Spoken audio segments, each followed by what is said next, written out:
The interview by Ayub Qasim given to Mark Williams Thomas, an investigator over in Tenerife, has not stopped replaying in my mind. Because not only has it taken nearly 4 weeks to get this statement, there are some really interesting points that I'd just like to bring up. And please feel free to get involved in the comment section down below by letting me know what your thoughts are too. If you haven't seen it already, Mark Williams Thomas, an investigator over on TikTok, has uploaded a new video in which he himself has tracked down one of the last known men to have been with Jay Slater before he disappeared, so that he could find out what exactly happened the night/morning before Jay went missing. One of the first things that Ayub Qasim had said to Mark was the fact that Jay said that he had nowhere to stay. Now we actually know that that isn't true, because contradictory in itself, only a few sentences later Ayub Qasim says that he was willing to give Jay a lift back into town so that he could have somewhat made his way back to his accommodation. But the night prior, apparently Jay had nowhere to go. When again, we know that that isn't to be true. Jay did have an accommodation, and it was actually closer to the NRG festival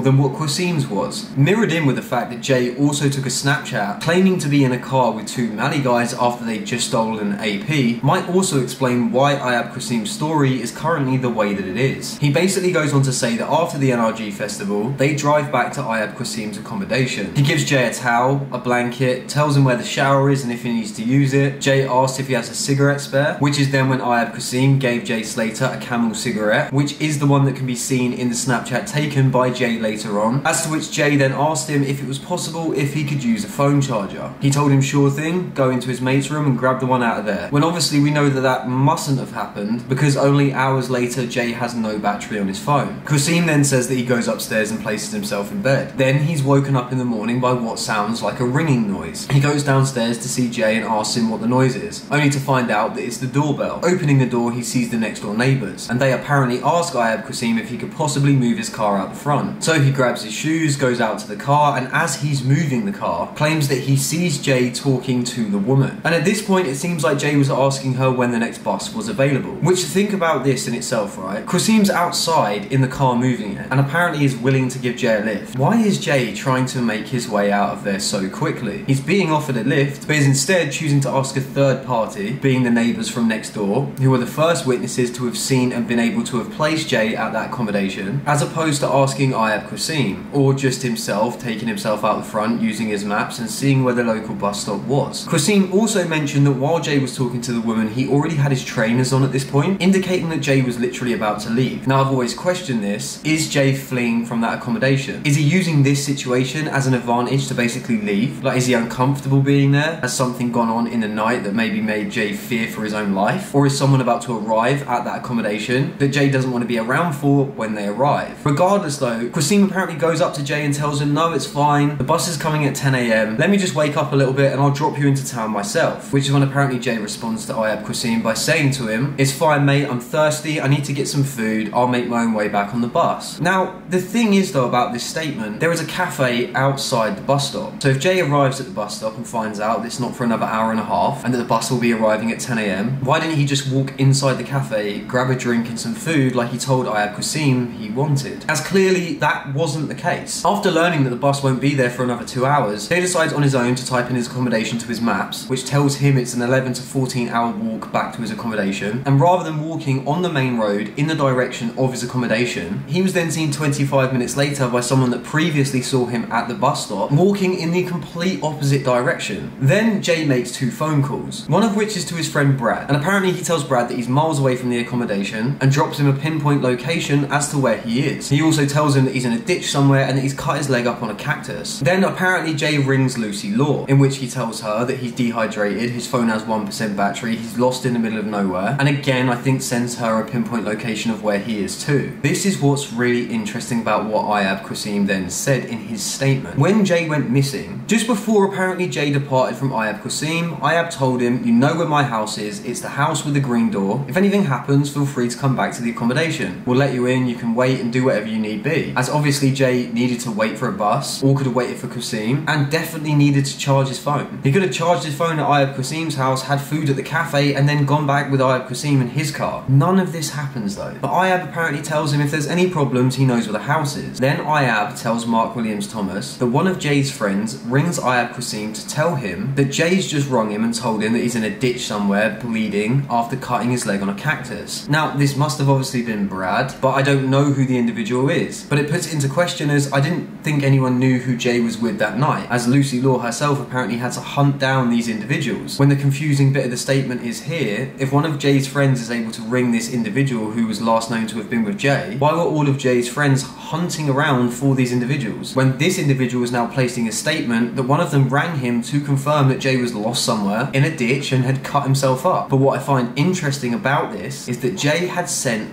pinpoint locations of where he was to his two friends. Now, he's spotted a few times prior to this. After he sends the pinpoint location where he is to his friends, one of which then conveniently rings the last person that he's with, and the last person that he's with doesn't go to this pinpoint location, which should only be 20 minutes up the road, or a 5-minute drive in the car, if he's being rung and told that his so-called friend is cut up and in a ditch somewhere, with 1% battery. Why didn't Ayub Qasim go out and look for him himself, or did Ayub Qasim get dropped the location of where Jay was? Jay's able to send out his location to individuals, and the second that he does this is when he disappears. Now, make of this as you will. It's all just food for thought, just a small assumption that I've come to after listening to this interview. It's just really interesting that the last known person to have been with him claims to have been called and told that the individual Jay himself was bleeding in a ditch and was cut by a cactus, and the individual that rung him had a pinpoint location of where Jay was, as opposed to looking for him. What did he do in that time? Is it known what he did in that time? Or has he explained to investigators what him and his friend then did in that morning? Because these bits are currently crucial bits of information, as people are being sent a pinpoint of where Jay is, and we're now in the 4th week of not knowing where the individual's body even is at this point. But as always, let me know what your thoughts are in the comment section down below. Like and subscribe as it really helps out the channel, and hit that post notification bell if you want to keep up to anything up to date regarding the case. As always, thanks for watching and have a great day.